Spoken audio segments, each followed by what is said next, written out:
mê tha con chim mu tan em azipa dinga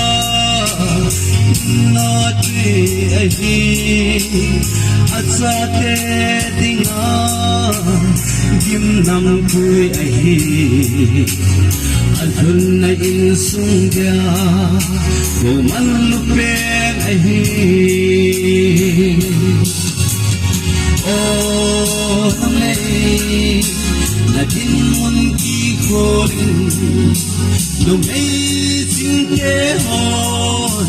a in chen a sim do no mei ngol ten va a in chen a su mang ni oh minu na din mon hoi lai hang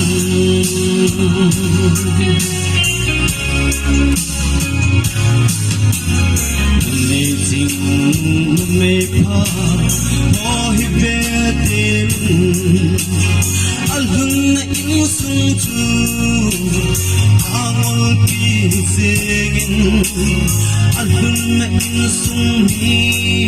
te ho zo se sin amai nay sian jing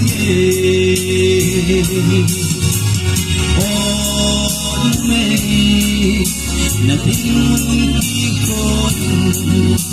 no mei jing te hon a in che a sim do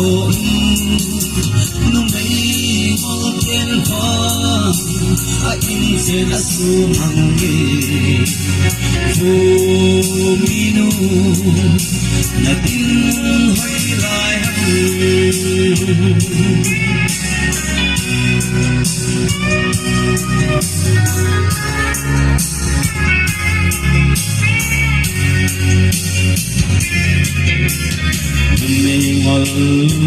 me se o hi ve te min anung sang go gel na aki sa boy zing ye alhun na in sumi te ho zo se sing lung han mel apu zing ye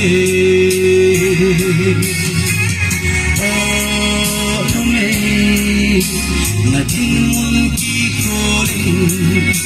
no mei jing te hon a in che a sim do no mei ngol ten hon a in che a su mang ni vo minu na tin